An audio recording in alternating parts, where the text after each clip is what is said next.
So sorry, Cheryl. Okay, so here's the thing. I need to have this table here because I gotta do something here. Okay. So first of all, this is called the ukulele.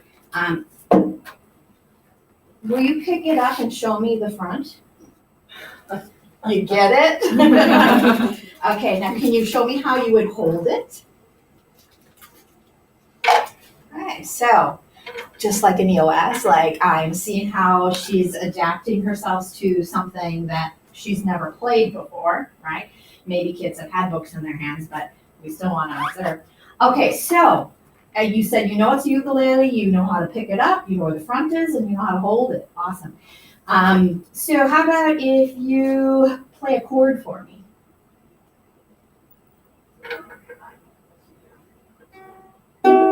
She gave it a try. She gave it a try. You're nearly right. But what could you try? So she has nothing to bring to it. That's right? all. I tried. She has nothing to I bring can to put it. my fingers in a different spot. Okay. So How about if I give you these chords? will that help? Let's see. 1, 2. Okay, I'm not gonna make you go through the But the fact is, I might put the symbols and I might put the, but if she has no background in how to like look at this and see this and read, she knew she was figuring it out though. She's so smart. That these are the frets on there and that's where her fingers would go. Okay, so she knew a little bit about that. But if you didn't, what could you try to figure this out? You had one way. You matched it up. Is there anything else you could try? What else could you try? Okay, so no. So I've not given her enough background for it, right? I've not fed her enough. All right, so how about can you play Somewhere Over the Rainbow for us? No?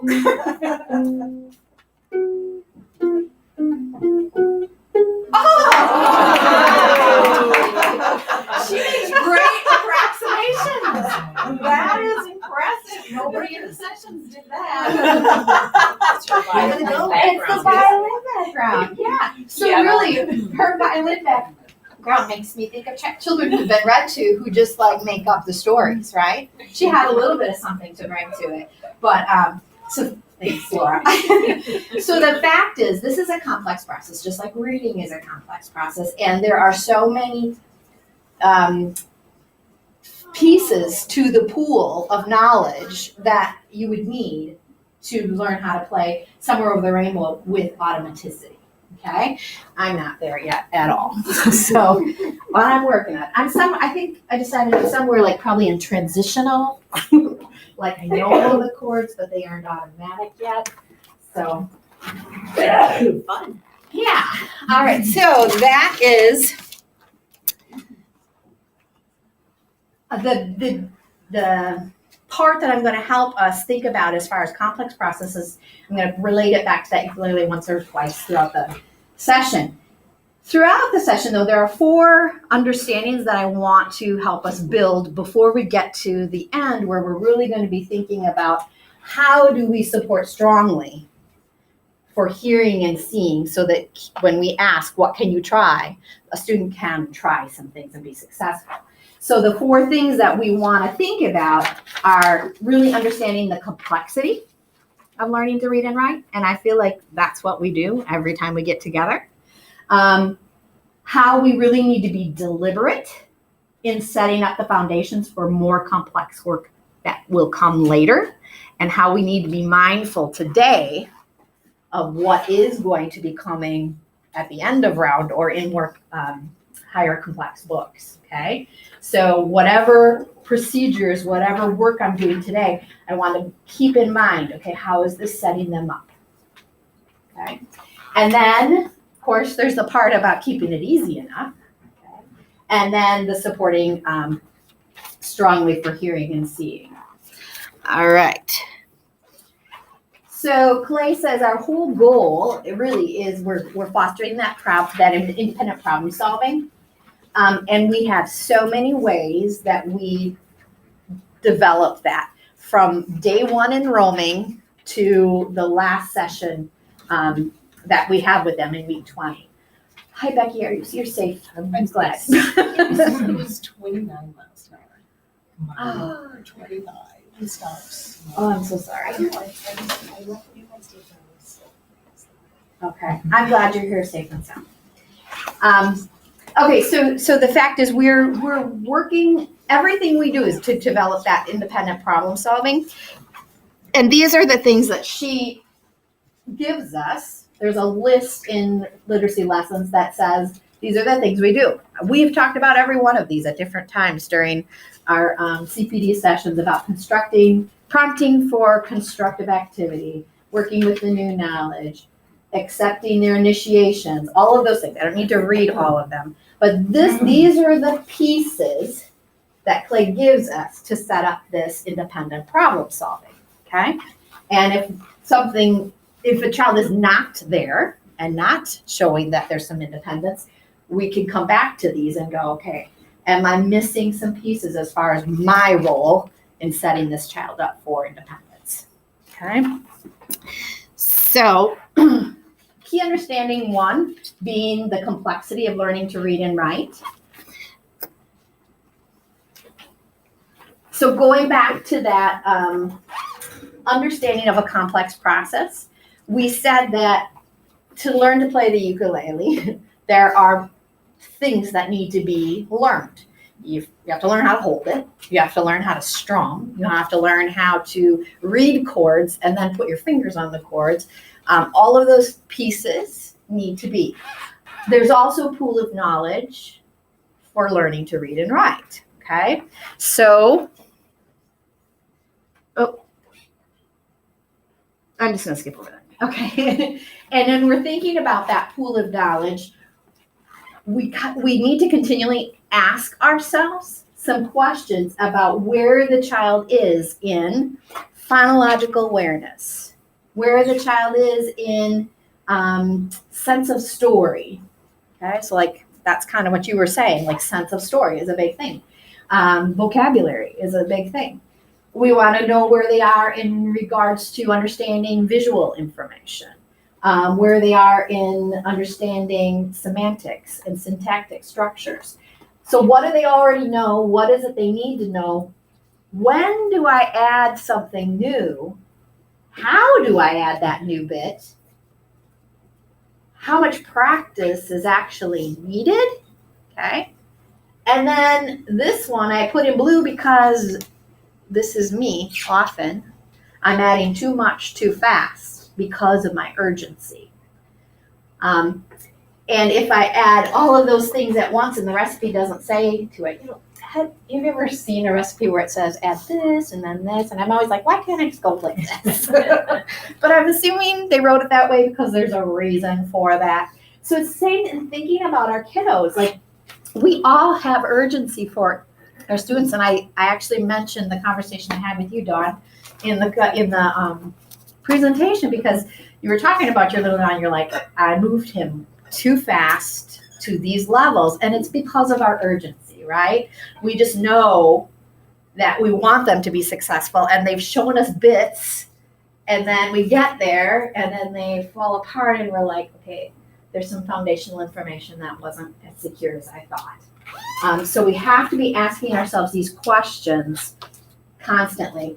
And when we do that whole I3 study that was done, and we've talked about the part that came out about how we need to be deliberate in our planning, and I think deliberate in our analysis and our reflection of our teaching.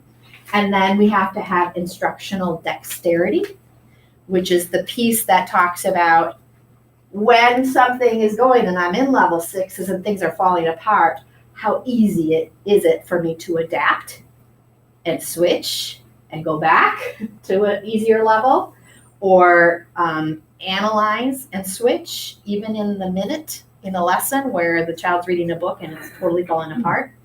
I was telling about the example of a book I gave B. Okay? I was very deliberate in my planning. He can do patterns. It had all the words he knows, I thought. I was trying to set him up for using strong picture support to anticipate. All of that was in this book. What I failed to know is that he doesn't know the days of the week. And so that made the whole book fail. He knows them, but not in order. And so he is not anyway. So what did I do? I was instructionally dexterous and said, oh my gosh, can I read this book to you? I'm going to read it to you. And then we just dropped it because I didn't want to see him fail any more than he already has. Okay, so the decisions that we make based on those questions that we ask ourselves are made about what information in the moment is helping the reader be decisive in what he or she needs, okay? We do that in our running records. We analyze our running records for that, right?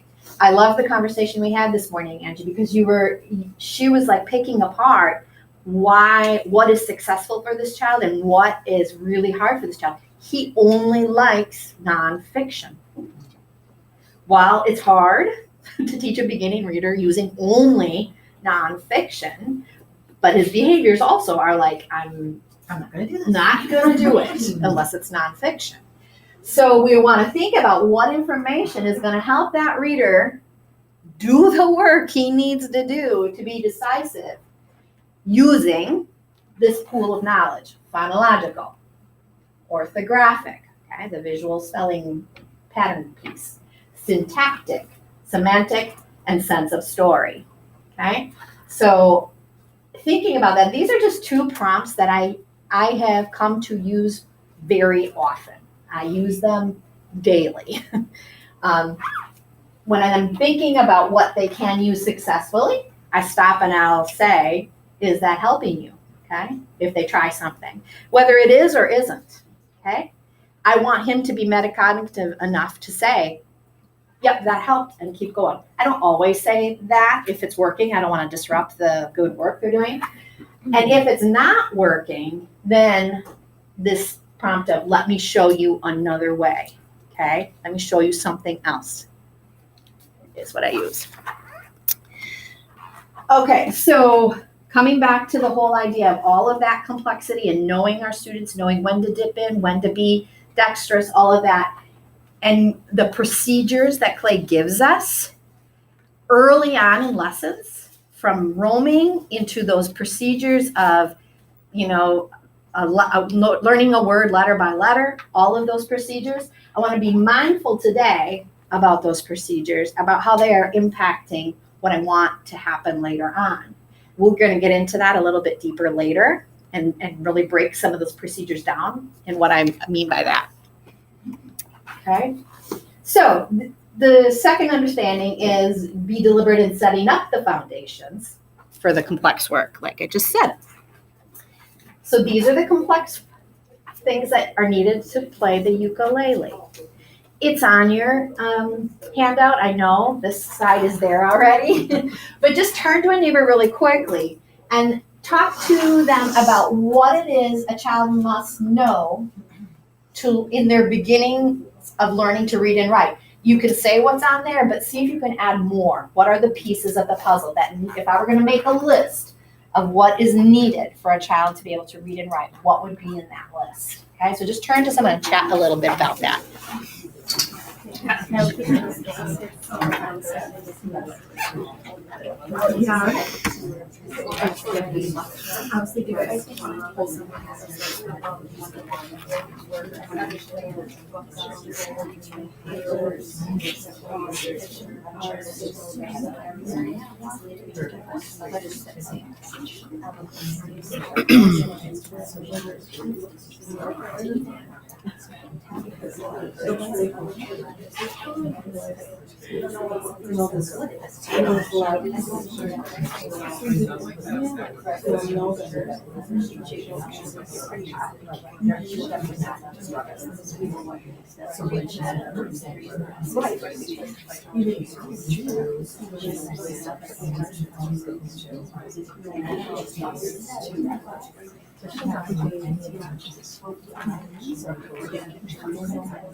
Okay, just take a minute to finish that up.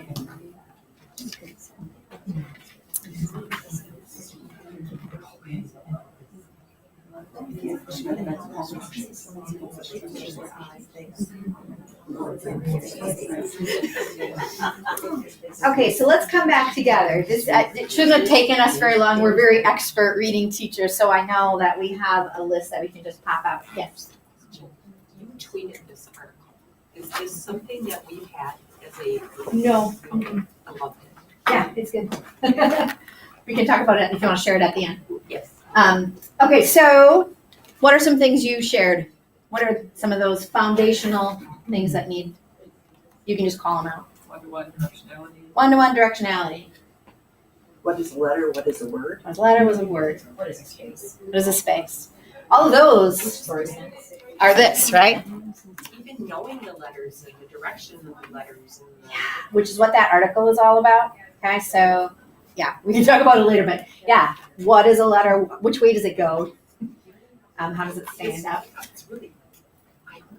Okay, good. What else? Print contains a message. Print contains a message. There's meaning.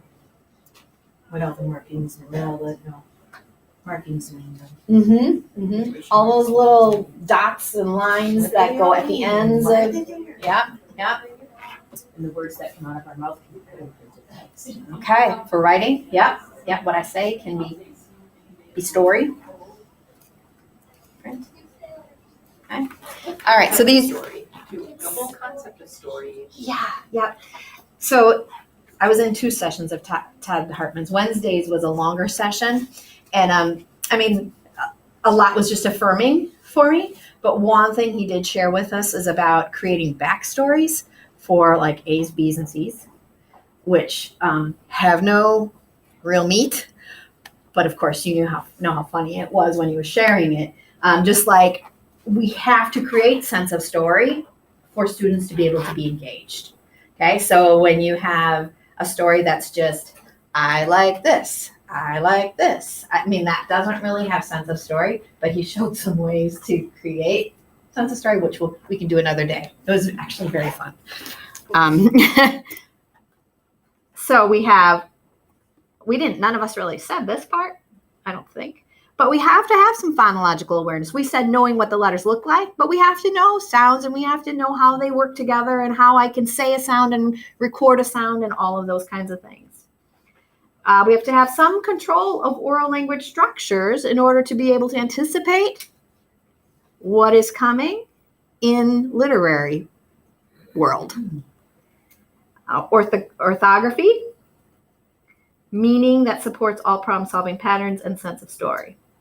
Okay, so that's the very complex process of what we do every day, and it's can go well if we set up the foundation for that with teaching students how to problem solve in all those areas. Okay, so key understanding number 3 is how, when we're teaching all that complex stuff, how do we keep it easy enough? So I just told a quick story at the session where I had a colleague come and visit me. I think it was a child 2 years ago I had. And it was a very tricky child, like we all have. And I was saying to her, I cannot figure out if this is behavior or if he truly doesn't know, because I have taught, shown, modeled, taught over and over, and I can't get him to take it on. So she was watching, and she's like, he would do it if he could. Don't you think he would do it if he could? He doesn't want to struggle. So there's got to be something in the way. And now I know that isn't the case. There are some significant behaviors that can occur. But for this child and for most of our children, when they aren't doing it after I have done everything, they're not doing it. There's got to be a reason. And it's probably because I've not made it easy enough or figured out what it is that is in the way yet. Okay? So, that being said, children will begin to initiate linking and problem solving depending on what is easy enough for them at any particular time. And our aim is to strengthen that searching flexibly for information in an easy way.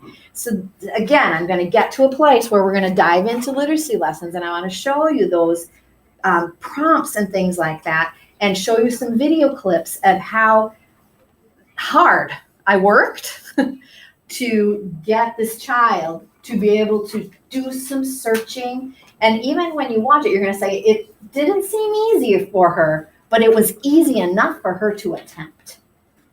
Okay, so and my hope is I'm in week 14 with her. By the time I'm in week 20, my hope is that there will be more automaticity with what I have set up foundationally with her. Okay. All right. So when you think of making it easy, we think of the zone of proximal development. At least I hope you are. I hope you do. Because we're constantly thinking of that graphic of where the children are in this. And when you think of that statement, what can you try or what could you try?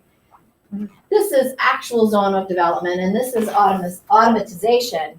What could you try fall?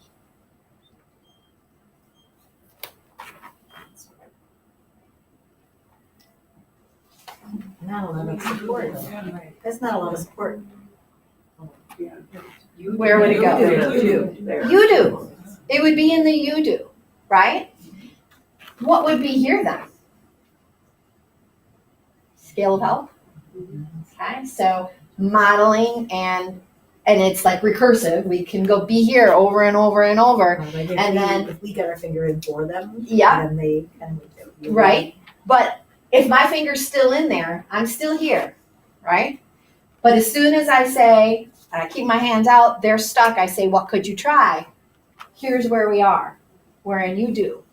And if they can't, then we come back here again, right? Okay? Or maybe we analyze and reflect and go, there are some things that aren't known enough for them to be able to do this. Sometimes I go way here, and they're not, there's some pieces here that aren't there, like enough visual information to be able to look at, or hearing things that they need to be able to hear, which is what we're going to talk about. Okay? All right, so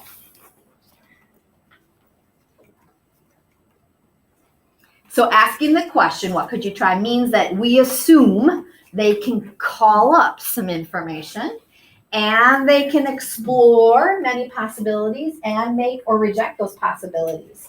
So Clay actually says, let me see if I have it in the next slide. Nope.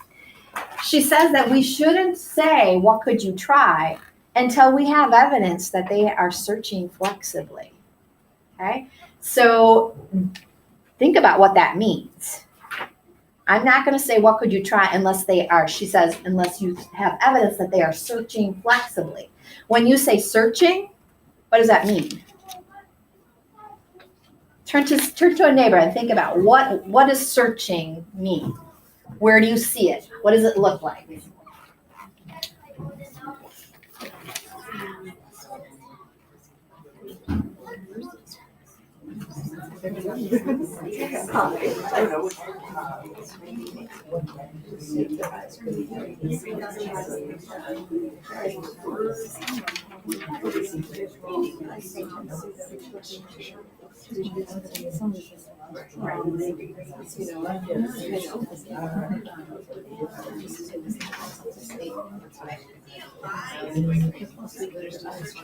Are looking at. Right, they're looking there. They're not looking at just. Okay, so that was on page 139. That she says that. Is that in the new? That's in the new text on page 139. She says, we use this prompt when a child has begun to search in several ways. So when we say search, what did you guys come up with? What does searching look like, or what is it? Can you call out? Using there, I was looking at pictures, maybe sometimes I have a student page back in the book to look for a word previously used or, like putting their finger in, those kinds Okay. of things. So I heard you say actually 3 different pieces. Searching with pictures would be searching for meaning, right? So that's one way to search for meaning. Putting finger in is searching for some visual information. And actually by going to past pages to find a word would also be searching visual. What is another way to search meaning besides pictures? Rereading, okay.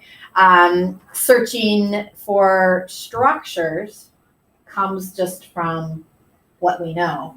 It's a little harder to search for structure. Could be rereading too. Could be rereading and think about, did that sound right? If their ear is tuned in to what it should sound like, but we may need to come over top of that if structure is an issue.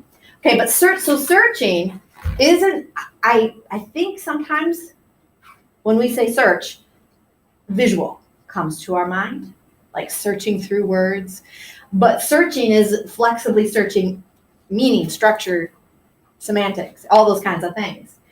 And I often think about, I've said it a million times and I've heard others say, my child is not searching past first letter, okay? Have you said that? Yeah, I've said that. But what we want to think about is why, why are they not searching past? So when they're searching, because they searched first letter. So I can't say they're not searching. But what they're not doing is they're not searching for more information, which is the piece that I want us to think about today. Okay? All right. I am all about, you guys know me, I am all about meaning. Meaning, number one. It is the slippery slide for everything else that they have to do. And so I just had to say this at the session because I don't want anybody to ever come back and say all she is like visual. She's all about the visual because visual can take us down some bad paths if that's all we concentrate on. But today I feel like I'm going to go there because I want us to be more in tune and intentional with it. So we're going to set up the deliberate foundations for more complex later work. And today what we're going to do is we're going to be looking at that visual piece.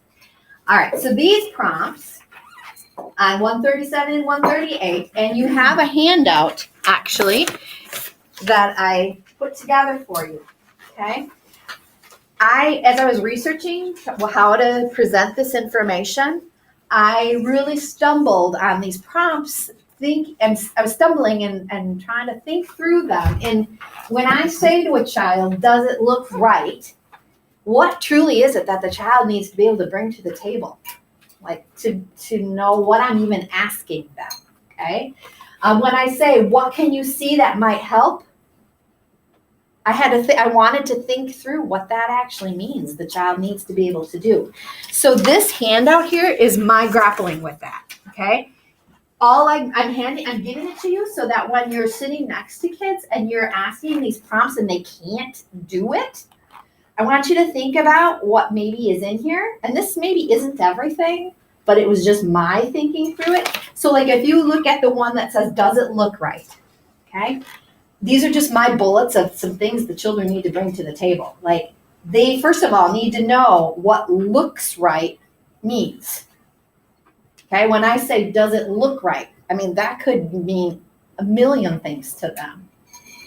But looks right to us, what does looks right mean to us? We know the words. We know the word. Yeah, to us, it's the beginning, middle, and end. Yeah. To them, does it look right? Yeah, it starts with G. Yeah, Exactly. I see a T in the middle and I'm saying tiger, but.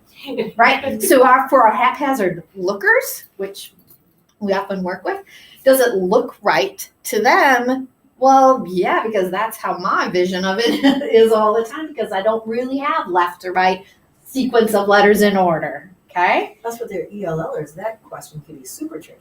Yeah, because, looks right would all be about, they would have to know the word, is what you're saying. They would have to know what the word right means. Oh, right, I see what you mean. Yeah, does that look right? Like, what's right? Right? Yeah. Right? Exactly. Right? Okay, so you get how I'm like grappling with these prompts that are not so easy.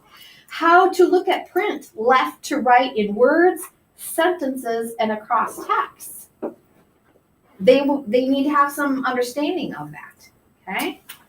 They need to know the concept of same and different. What do you think I mean by that? So if something looks right, does it look right? Why would they need the concept of same and different? Because if you know a word, you can get to a word that looks like that. Is that what you Yeah, well, Mhm. so like, Can you- does it look like this? Does it look the same as the picture I have in my brain? And when we do the procedures, and maybe this one is a little far-fetched, but I feel like the procedures we do that set them up for looking and comparing and all of that helps them with when I say, does that look right? They're like, yes, it matches and is the same as the picture in my mind. Okay? How well known is our words, letters they're being asked to look at? Okay, so you're gonna see a video where total mess up with, I didn't realize that there was a flag, that she had confusions of a letter. And so here I'm asking her to read this word in my great procedure of comparing, and it was the letter that was throwing her. She can read the word in text, but when she had to read it in isolation, the first letter was a letter that she's got very confused. It's dawned on me to working with the kiddos, how important that direction piece is in preparing them even for comparing things, Yes. especially with the odd. They'll start going, Oh, it's got a T and an O, and I'm like, woo! Yeah. You know, Yes. because Yes. then they're looking the wrong way even when they're comparing. Right. And that is just a whole nother. Whole nother layer. Yep. Yeah. For sure. So Clay gives us these procedures, and it's our intentionality and really hitting hard how they work and knowing our students well enough to know not to put OT because they're still not looking that way and they know to. So, and then the last one is how to check something in an organized and helpful way. So when we say, does it look right? We might run into any glitches in any of these pieces. If they're not doing it, I might need to look back here and go, okay, do they know what looks right means? Are they looking left to right yet? And how can I support them if they aren't? Okay, so we weren't going to go through all of these, but this is just something for your benefit to think about. All right, so before I move to the next slide, the other thing I wanted to show you is the ones in blue are about meaning and structure. The ones in red are about visual. It's really hard. Visual is really hard, and I think that's why Clay gives us more prompts to support our kids in looking, because it's a big piece of what they need to do. Okay? So, like I said, this is what I'm going to skip over because we have meaning and I have too much to cover yet. All right, so now let's get into the meat of thinking about supporting strongly for hearing and seeing. On page 159, it's that whole part about compare the words by looking and hearing, okay? I've spent a bit more time in this section this year, and I think I'm seeing some payoff with at least one of my students. So these are all the visual prompts. Does it look right? What can you see that might help? Do you know a word? Do you know where that starts with those letters? What sounds can you see in the word? That is a really confusing prompt. Okay, unless we've taught our kids what that means. What sounds can you see? Not what sounds can you hear, okay? And then look carefully and think of what you know that might help you. That right there is hard, okay? They have to be able to generate.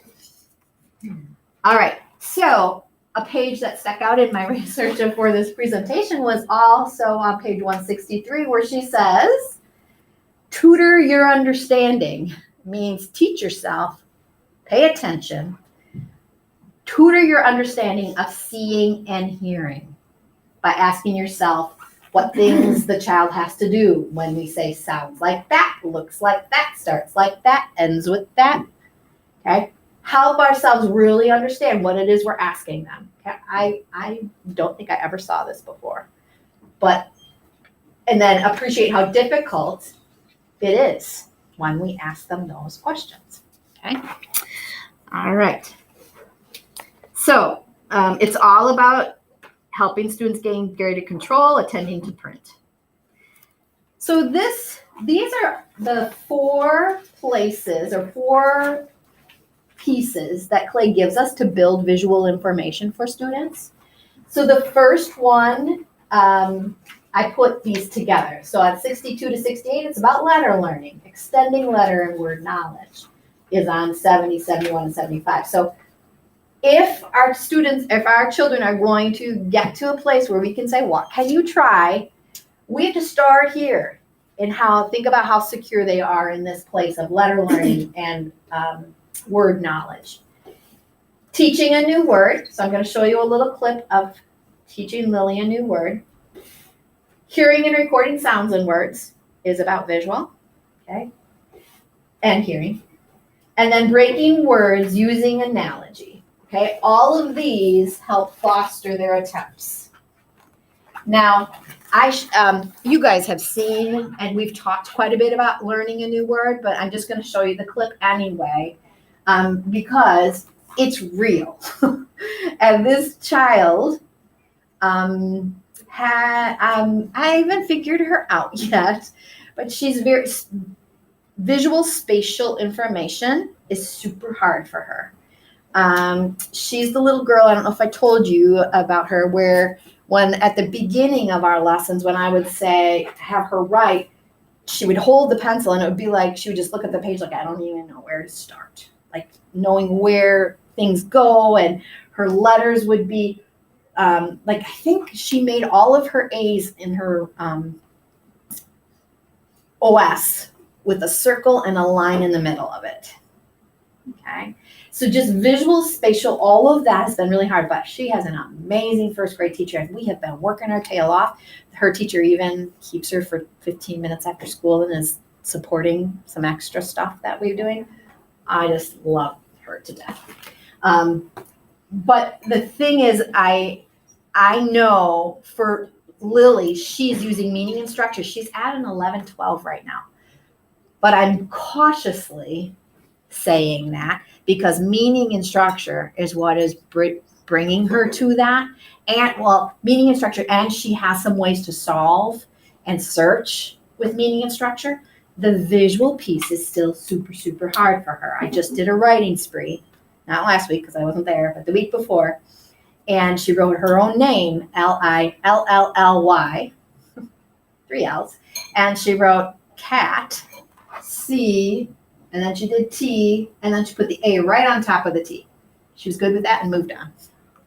So it made me just go, okay. So I've been doing all this work with her, but there's still this place of what is she seeing? What is she knowing? So to teach her new words, you will see, like, and it was so clear as I was watching it on video, like I'm putting the letters in order and she's like mixing them up, and she's, I can't even explain it, but you are going to recognize it when you see it. And when I put words on the board, she constantly is like doing something with the letters. Anyway, so I'm going to have us watch Lily learning a word. And this sets up, this is in like week 6 or 7 or whatever, when I was really trying to teach her not this word, but a process for learning words. And I've said that with you guys before. Right here. How about that word?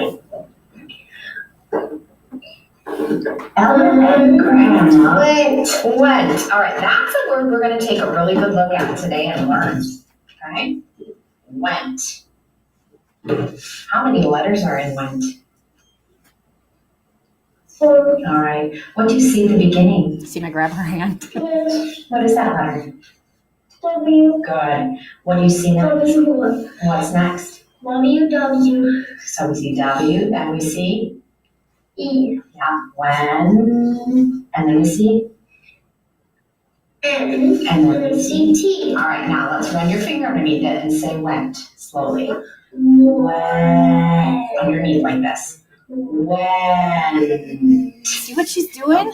You know your finger underneath it to say it. When. All right, now I'm going to mix it. You ready? Think you can make it? Yeah, all right, go for it. Went. Here. She got better at this. Go, you gotta go fast. Go fast. And T. Good job. Went. Are you right? Yes. All right, do it again. Went. She didn't look closely, no. That was easy. All right, when we make a word, we have to make sure the letters are nice and close together like that. Okay? Went. Do you think you could write it? Now watch this part. All right, you can do it. I didn't know you could actually use your fingernails to. Yeah. All right, went. Now guess what letter is tricky for her? W. She made an M. Oh, W goes down, up, down, up. Down, down, up. Watch Mrs. Hanish. Down, up, down, up. Down, up, down, up. Yeah, what was the next letter? E. Then what? There were 4 letters. Help your brain remember. It was a W, then an E. N. Did you put down, up, and over? Good. And what was the last letter? T. You got it. Good. Okay. Take a moment and just talk with each other about the process of learning a new word and how is the work that's being done here setting her up for later work. Okay. But just chat first of all about what you saw. Okay. What did you see? What was the teaching and what was the purposeful teaching? Put it that way. Okay.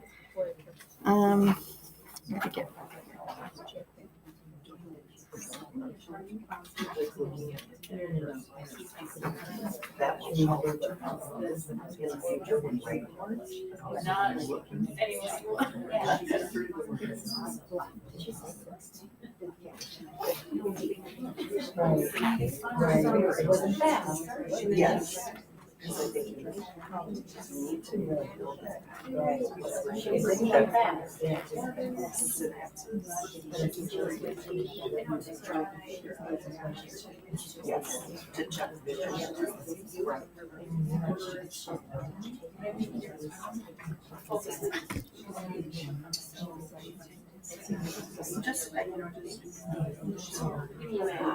This is how.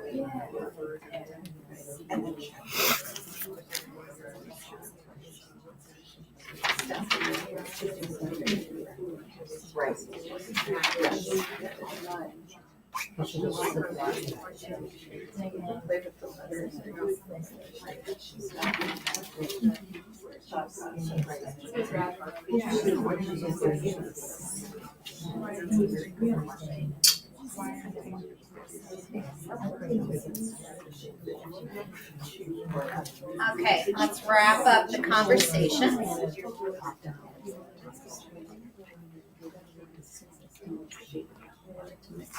Okay, so thinking about this child, thinking about all children, and what the procedures like this help them get to, okay? So we want this to foster her attempts, right? Whatever I do here, I want to foster her attempts in reading and writing to be more automatic. So what is it? What procedure or what did I do here that will help her?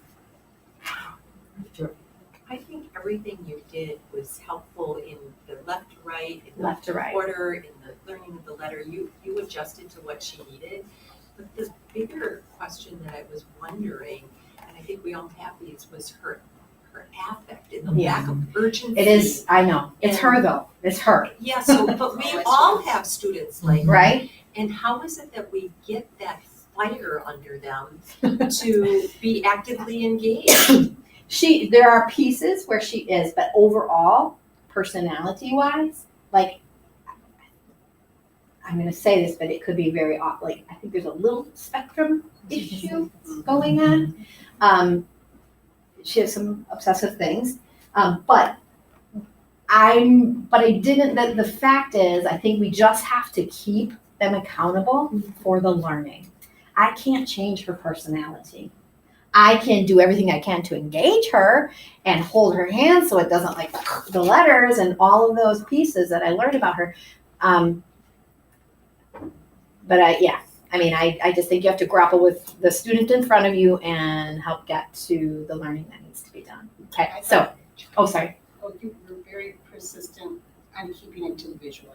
You didn't veer off into the, WW? well, you didn't veer off into having her listen to the word and say the word slowly. You kept it visual. Visual. Mm-hmm. Which was Was exactly what I wanted to do, right? And I thought Yeah. that was great. Because for her, right, she needs to figure out how to look left to right.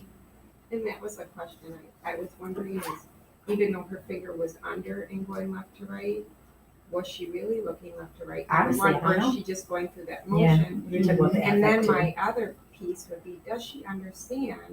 And do you have to explicitly tell her every single word works this way so that she can carry it from word to word, that it is about the looking from here to here? Yeah. I don't know. No, I think that's a very good point. I didn't add it in here, but I didn't do it. But she does. I think what happened with her is because we learned words that way every time. And so I think, and because then I did a lot of connecting it back to text. And when she was writing, I would say, yep, you know that word, you know how many letters, you know the first letter, you know the next letter. So I connected it in that way without saying every word works that way. Does that make sense? Yeah. I just Um, wonder if she's making that connection. Yeah, and I don't know, Deb, that's a good question. But sometimes we assume Yeah. kids are picking it up, but sometimes we have to actually. Right. This is how everyone works. Yep. Did you notice that? Yeah, good point. She didn't seem engaged until that part where she had to put it together. Like her head was down and doing. Is that typically how she is? Like She when can you be. taught her new word, was that how? At times she's not like that. Okay. It just happened to be the day I was. Okay. But the thing is, it's hard. It's hard for her, and I think anything visual is hard. Like you saw how hard the writing the W was, and that's how every letter was. Like we had to learn the verbiage for almost every letter. So, but yeah, affect wise and engaged wise, yeah. You wonder what made her like feel like that was it. Like putting it together. Yeah, like Because it was a game. Because she movement wasn't of looking it, at or it very Yeah. closely. Yeah, it was a game then for her, I think. And yeah. Anyway, okay, so we're going to move on. But I wanted to show you the clip because I'm showing you like the intentionality, the deliberateness of setting the foundations for what I want her to do later, which is more hard than making a word left or right. So in literacy lessons, she gives us early learning and then she gives us later learning. So early learning is about the letters, sounds, and words, and can they identify, hear, and record sound symbol. That's early. Okay. Then she doesn't have any mid, but so like maybe these are the mid, but like building more extensive writing and reading vocabulary with which they can search, monitor, and search with. Scanning words and understanding how to compare words. And then later learning is all about that, using that, all of this that we set up, to be able to generate and use orthography or sound analysis to take words apart on their own fast. I mean, right? That's where we want our kids right now. We want our kids to be able to do this. But all this needs to come first. So the one we're going to dive into is the seeing words and understanding how to compare on page 158 and 159. So they have to be able to take words apart on the run, unexpected known words when they can't use meaning and structure, partially familiar words still being learned, and new unknown words. And then this is the part I know we knew, but honestly, this was brand new for a lot of people in my sessions because I had a lot of people coming up and asking me questions afterwards.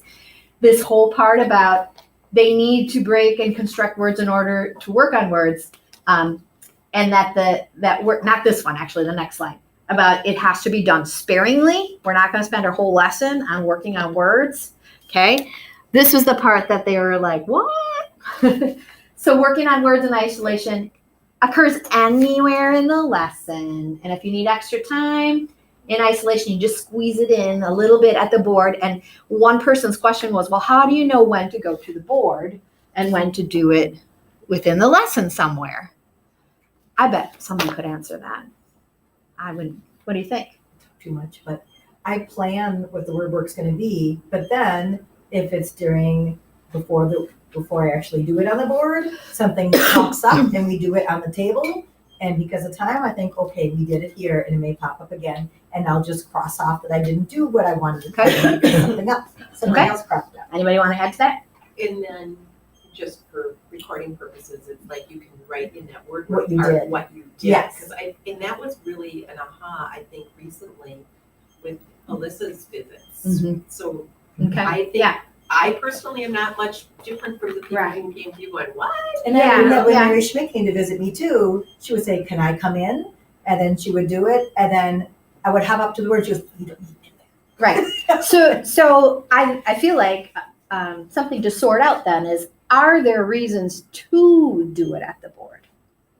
I think we can do, and it's probably more beneficial, more bang for your buck to do it within the context of the real work we're doing. But I'm asking, are there times when it is appropriate and we should go to the board, and what would that be? I usually go to the board when I'm teaching something that's brand new. Okay. To teach the procedure, Mhm. and then I'll try to get it into text. Or if you have a child who can rock it at the board but can't use it in text, that's when I try to go totally into throughout the lesson in the Okay. text. Okay. Yeah. So I think when we're trying to make it grander, then we would go to the board. Like, let's really show you that this is something new and we are going to use this, and then quickly get it into the text. So, yep. Good. All right. So the other piece that we're going to consider is when we're doing those procedures on 158 and 159, she says that we need to pay attention to these things. This is another one that, like, just as maybe everybody should have to research something because I learned so many new things as I was preparing. So when I'm doing the procedure of making a word, what behaviors are involved? Okay. What senses are involved? How can we make it easier for the learner if they're not getting it? How do we get the child actively participating? We just had that conversation. What is the learning we are aiming for? What activities are being constructed? What's the final outcome? Where must the teacher's or reader's attention be?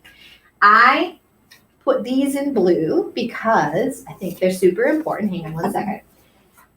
We have lots of conversations right now about multisensory input, okay? Our whole, some of you have had programs maybe introduced in your site, in your districts, and they're implemented because maybe they feel the intervention we do doesn't have enough multisensory, but it does. We need to be able to talk about it, okay?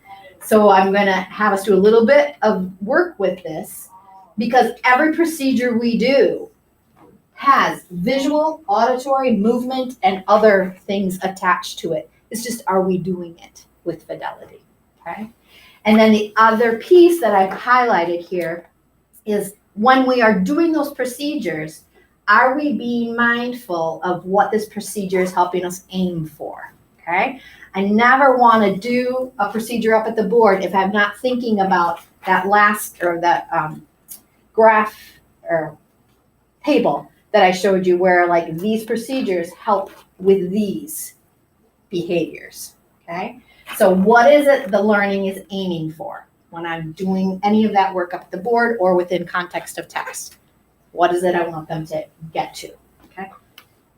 I just wanted to, as we're talking about visual and that, Alyssa, I had a little guy who was really struggling and she came in and watched him and thinking about the get the child actively participating.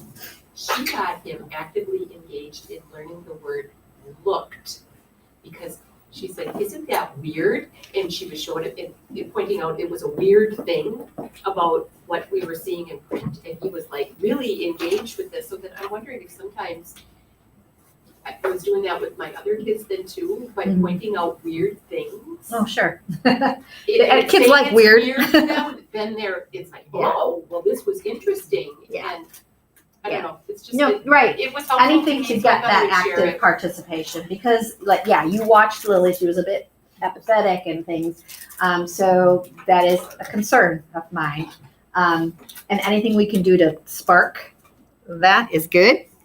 All right. So the early learning, we're going to look at looking for similarities. All right. So this is where you get to pull out your literacy lessons if you brought it. Hopefully you did. Or if you don't have it, can you find someone who does have it so you can check it out with me?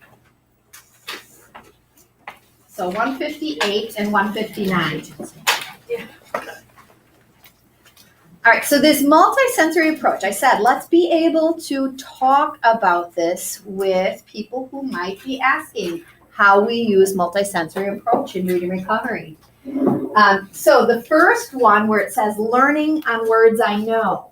Okay, so what I did here was I took the bullets and I just put them in here as far as what it is we're asking the child to do. Okay, and then over here, I used an A for auditory, a V for visual, an M for movement, okay, as far as what is it that goes with this activity, okay, or this procedure. So when we say in learning on words I know, the first thing we do is say the word and construct your model and leave it there. That's our work, but we're really asking the child to hear it, right? We're asking them to have auditory. And we're saying the word and constructing the model and leaving it on the board because we also want them to look at it. So there's auditory and visual work that's right there. Then we ask the child to make it and we hand the child the letters first to last. They now have movement added, okay? I could also put a T for tactile, you know, the magnet letters are tactile. But I just used, for the sake of ease, I just put M, V, and A. All right, so you got, I'm not gonna go through every one of them. Actually, I wanna come down here because this or was something I had never seen either. Okay, so we asked them to mix the version and make it, and then we have them look at the word using their eyes, or, which means maybe you don't do that, run his finger under it as he says it slowly, coordinating left to right, beginning to end. And then we have the child say what he hears at the beginning, which is and she says using the ears, using the eyes. Okay, so the fact is all of these things are a coordinated act and we have to get the kids using their senses. I have done it myself many times where I just go through the procedure and I am not really paying attention to how they're moving, how they're seeing, and how they're hearing.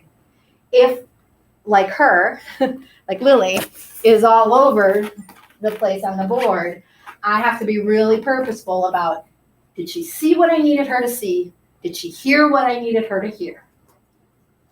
And did she move it in the way that is showing me she knows the concept? Okay, so it's just really being intentional about that. Then it says to increase the complexity, to increase the task difficulty as wait.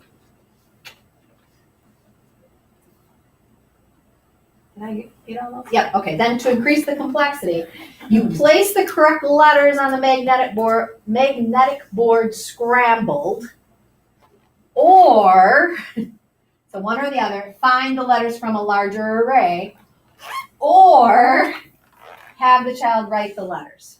Okay, so there's 3 options there to lift the complexity. And when you think about some of these, they're all using visual and movement and tactile. Okay? So these questions are the important piece to me. So what is the learning we are aiming for in this procedure? What do we want the child to be able to do? That's the part where you guys can chat, come up with something. What is that procedure for? It's actually right in your book. I'm going to give you a hint.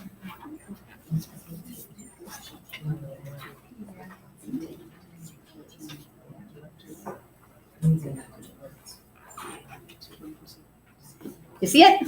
Yeah. Okay, so what is it calling for the child to be able to do? Say it again. Learn a word. Learn a word. Working with known words allows a child to recall prior experiences with how letters, it's not about learning a word. It's about how letters make up words and how words that are taken apart letter by letter can be constructed again. So that's what we're getting them to do. It's the paragraph right underneath that procedure. This helps them get faster at constructing and checking, which is monitoring. So when you think of what's the final outcome, if we get them good at this, what will we see as far as strategic work? And flexibility in words. Flexibility, and searching. using Yeah. words. How does that work? Do you know another word that looks like that? Yes. Do you know another word that Yes. sounds like So they know what that means when you say it. Or maybe taking words apart on the mind. Yeah. So this is really the foundation for all of those things that we want them to do. And if we skip this, we really are setting ourselves up for a possible red flag later when they can't search through words and can't look at words left to right, letter by letter. That is really hard for Lily. I had to do that day after day after day after day, that these are 4 letters. This is the first letter. This is the next letter. But this is the next letter. Because she's very haphazard in her looking. So I need to know that when she's looking at a word in text and I say, are you right? Does that look like the word you know? That she can run her finger underneath it and know and picture something in her brain that looks like that left to right. What's the importance of sometimes when kids are learning, it seems like ultimately we want them to think of the sounds as they're looking at the words, the sounds of the letters. Because that's what comes out of your mouth as you say words. As we read. sounds. Mhm. And so as they're learning them, versus them thinking went versus W-E-N-T, and these kids that sometimes instead say the letter names as they're writing the words, and you're like, you want them to not say it, so they're thinking faster in that, but they have this habit, and that's actually what's, you learn, that's what's going through their brain, and then because they're learning them by letter names, if they don't have the sequence down, then they mix it up not because they're not thinking of the sound, it's because they're thinking of just And the memorizing the visual, word. Yeah. they're what it looks memorizing. like. Yep. How do we? Well, okay, so that's a $50 million it question is. for me. It is. And there's very much layers of complexity, right? So where I feel like we're going to address more of that is in writing. Okay? In reading, I need that visual piece strong. Where I need the the auditory is when they are checking on themselves with an unknown word. Like I'm going to say the word bat, and now I'm going to go bat. Yep, that's bat. Whereas, okay, I think this is what you're asking. Whereas went, I want her to know that visual look of that. She could also check on it, went, but that's 2 different processes. What this is setting them up for is, I think, that visual. Although it's also setting them up for hearing too. You're right. You're right. And I think depending on your child, maybe you go one way or the other. Depending on what you're setting them up to try to do. You want them to do. If I want to set up some searching and I know that they're not checking on themselves with auditory, maybe I'm going to do more of that with some words. If they're mixed up with the sequence of letters and words, then I'm going to do it more with the visual. For her, she needs both, but this to me was a bigger flag. Okay, so let's move on to the next one then. Okay, so in your partners now, just really quickly, take a look at looking for similarities, which is the next procedure. Think about and put in what's the multisensory piece that we want kids to be able to bring to the order of this procedure.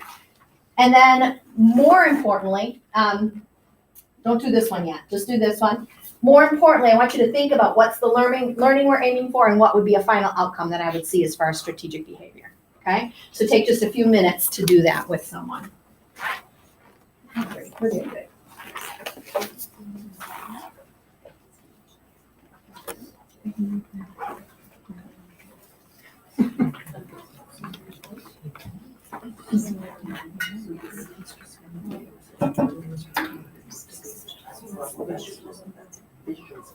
No, yes, we want the child to look visual. Letters by one in order. Past letters one by one in order. That would be visual. It would also be tactile.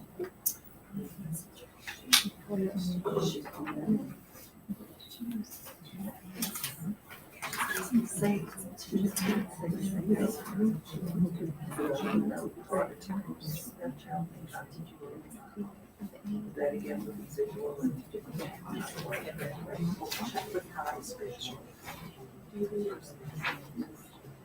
child, we have child reasoner as the first place. Auditory is the last one.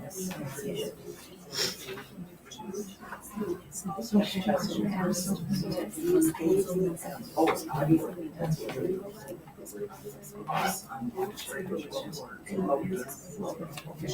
That's trying to remember. Yeah.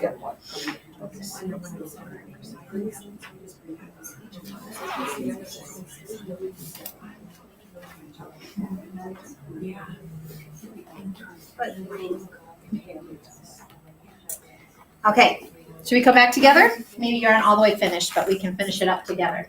Okay? All right, so begin with the known word. Construct the word in the workspace at the child's levels. Visual. Okay? Purely visual. Pass the child the letters one by one in order. That would also be visual, wouldn't it, but motor? Motor, I think more motor. Tactile and motor. Yeah. Have the child make the copy below your model. Visual. Have the child check with eyes. Visual. Have the child move finger under it. Now, it's interesting to me that it doesn't say anything about what to do while you're moving your finger. Do we have them say it? Do we have them just look? So she has nothing with it. So my thought is, it's just looking at this point. Could you add an auditory piece if you felt like that's what your child needed? Maybe just movement for first and last. Yeah, all of those things. But So- don't you think that they have to still be visual if they're making that copy? Because they still are looking while they're putting Yeah, it still together. Yeah, visual and motor. Yeah. So checking with eyes, and then moving your finger underneath it, and then having the child read it would be auditory. Okay. So something. No, I'm not going to go there. All right. So what's the learning we're aiming for by doing this? What is it that this sets a child up to know how to do? Visual, left to right. Okay. Read the little description that's right by looking for similarities. Compare two words that the child knows from his reading or writing. Only one example is given here. Have the child on your left and then do these things. Okay, so this part is the first part of comparing work, right? So by doing this first, we're just having them look. Now down here on the next page, 159, where it says, now pass the child the letters to make his copy below your model. Okay, so again, we're doing visual and movement, not auditory. And then have him scan it and read it. Now we're looking visual and auditory. Now comparing words by looking and hearing. Okay, that's the part that I think, and I think CC Bates said this is hard work. This doesn't come easy for some kiddos, okay?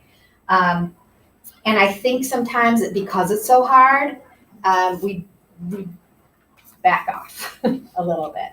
All right, so I know you guys know this, and I kind of shared this with the presentation people because we've said if a child can't hear the rhyme part, we have some ways we do that, right? Like I say, cat, and they can't go, what part do you hear that's the same in cat and pat? I'll go at, right? So something else that I've been thinking about with this is if that is still way too hard for them, and I had this situation with a teacher I worked with down in Fond du Lac on visits this year. I said, can they hear the first sound? If I say, see, Sam, sit, and you say, what do you hear that's the same in those words? Could she do it? She had to do some work with that. The child couldn't. The child was not hearing and pulling out the parts. So think about how hard it is going to be to hear the rhyme part if they can't even hear the onset. So just something to consider moving forward with kids. Think about that piece. If they can't hear anything, if they can't hear that last part and the first part is even hard, that thing, it's probably, my guess is on like if you do PALS, that phonological piece is going to be really a mess. So we really want to think about what can they hear? And is it about that? Or do they get the idea of hearing and same and different? What do you hear that's the same? Do they get that I'm listening for same? I didn't even know what same means. Right. So I'm going to show you a clip. I think it's the next one. Yep. All right. So this is a clip of Lily looking for and hearing similarities. Now I'll tell you, I didn't go to the rhyme because she's so confused about left to right, but I still wanted to start those procedures for hearing and seeing. She needs to start knowing how to do that. So I am teaching really hard with the, this, them, that. She can read those words, okay? But so I just took those first because I wanted to see if she could pull the and see the Okay, so kind of funny. She's got a great teacher, I told you. We had done this a few times, okay? So this isn't our first attempt at this. So we did some looking and we did some hearing. And then I wanted to stretch the bubble a little bit and say, do you know any other words that are like that? Okay, because obviously that's where we want them to go. And I'm not going to tell you what she does now, but I was celebrating. Just like we set up a book for kids, I want you to figure out why I was celebrating. Why was I celebrating with her doing this? Okay.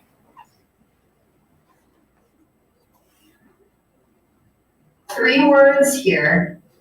Hot. Listen. The, this, that. What do you see that is the same? Sorry, you can't see the words. Now. Hold off the TH. You did it. When you both, no, we're not gonna mix them up. We're still gonna use them. Okay, so you broke them.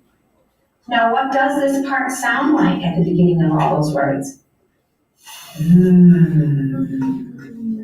All right, now let's look at these words again. Okay? That. Yeah. This. The. Can you think of any other words that might start like that? The. This. That. Thumb. It has a TH. Yeah, that sounds a bit like it.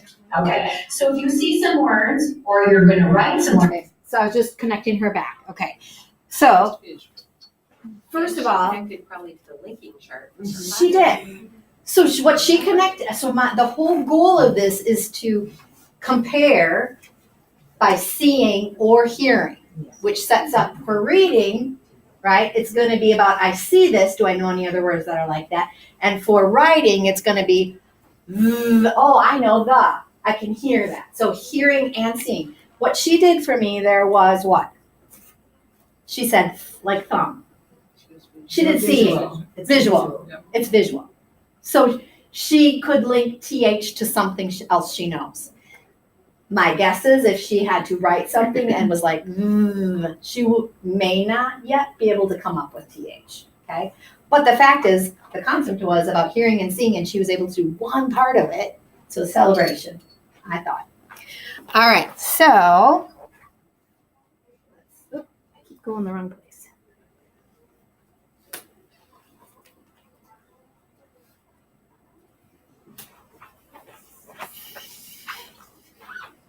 All right, so as I was doing that, I was thinking about these kinds of things, what senses are involved, what can make it easier for the learner. I had to say, because I don't think she was going to hear that. All of those things, and we talked about what it's setting her up for. So all those questions from 165 we want to consider. Then in later learning, okay, so that, the teaching new words I think was in like 6, maybe that one was in like week 8 with the Now we're thinking about later learning, getting to know new words by analogy, linking new words to words he knows, the child provides the word, all those things are in later learning. So now she has had a foundation of, we know how to learn words. We've done some work with hearing and seeing and building left to right, all those kinds of things. Now I want to go within the context of real reading and give her something she solved, actually. She got to she, and that was maybe not a word. And now I'm bringing in some other words like it. This is the one where something happened where I was like, dang, I didn't realize that. All right, so it's he, she, he, and we. And let's find out what happens.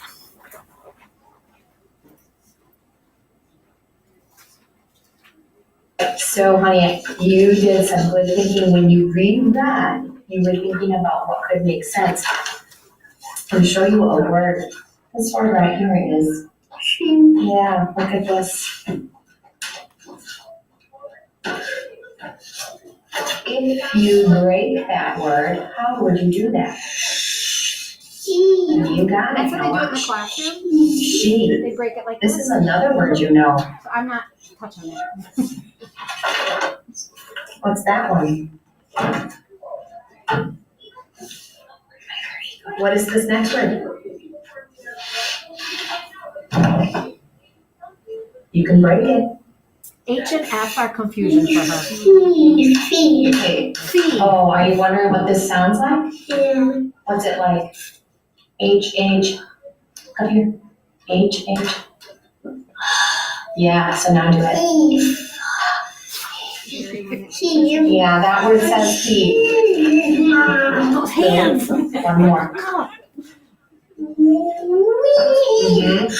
What do both of these have? What do they have that looks the same? I took he out. Yeah, that part looks the same. And now what do you hear that is the same? She, we. What part do you hear that's the same? Say the part. E, you got it. Nice job. All right. Okay, so thinking about that, other than the big glitch of F and H that I didn't realize. You met before, obviously 9 to 5, but when did you meet? Did you want to watch Elvis? 79, an AA meeting, I think it was. Okay. So when you, I mean, still not totally easy, but think about foundations that have been built and where I'm heading with her. She now can hear pretty easily, like I probably should have had her say these 2 words. What do you hear? I still did too much work. You can always reflect on how we should Now, have done things broke- differently. She broke it. She did break. And she went she and then he, and then we. Now, are you adding that stuff though to have her check and look? But, because the whole purpose was for her to hear. Would it have been too much? What do you mean? Like she broke. And I'm more apt, at least when I'm teaching, to put it back together so she can look from left to Okay. right. Probably a good Matches idea. in another Yeah. step, or- Yep. I'm just It's curious. it's probably a very good idea. No, I didn't do that, but probably a good idea because bringing it back together if she breaks it. But the goal being, I want her to start to think. I'm being mindful of what's coming, and I want to be able to say, "Can you hear something that sounds like that?" And now she's had enough activities, or we're getting there. I don't think we're there quite yet, where she is hearing and seeing. And so when I say, "Do you know a word that looks like that, sounds like that?" And I'm not, please don't ever have them pull the E off. If I'm asking for hearing, well, for that one it works. But if I'm pulling off not, got, and the OT, and I say, what do you hear that's the same? Don't let them say OT. They have to say at, because that's the generative piece then, okay? Okay, so now the last one. I think this is, how much time do we have? So this one is now, we're back at the board because I wanted to get her up. I could have done this at the table, but you see her. She needs sometimes to get some breath, and so do I. So I took her here, and what we're doing is we're doing some work with, change this for my presentation, so I had to go and search for it. Anyway, what it's about is we went from the context of reading, then we went up to the board. I had her do some quick comparing and then generating, and she was able to get to some things. As she read, so this was a huge celebration, she was reading a Bella and Rosie book. She got to a page and it said Bella took. She said Bella looked. Bella look. And then she went Bella tooked. Or no, Bella taked. Then she went back a fourth time and was like Bella took, and went on. So in my mind, I was like, I think that she did the look. I mean, she was grappling with look. So I think she found that part because we had done the work, and then she got to it, which taking words apart on the run in text. So now I feel like I've seen some evidence of all those different things searching wise. I can do some more. Well, what could you try? Could you try to reread? Could you try to see something that sounds like? So we're getting to that place, which makes me very happy. Okay. So I said 10 minutes, but it's not going to be. So the whole idea is the self-extending system. All of this foundation that we are building with these procedures, think very strongly about what you're doing. And I often have some of you ask me, like, I'm not sure what to do for word work. These are my choices, and my question probably is always like, well, what is it that you want to see the child doing? And let's think about which procedure matches the foundation for setting them up for that.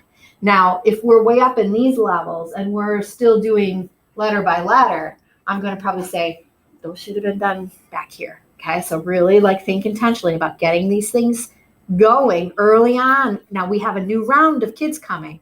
I know that you're going to be thinking more strongly about those procedures and how do I get that in place so that later we can start to see and extend to what could you try, okay? We want it to become routine that their brain takes over, the checking and rapidly locating, and that their attention is freed up and we don't have to keep giving the scale of help all the way to the end, all right? Okay, so I said I don't need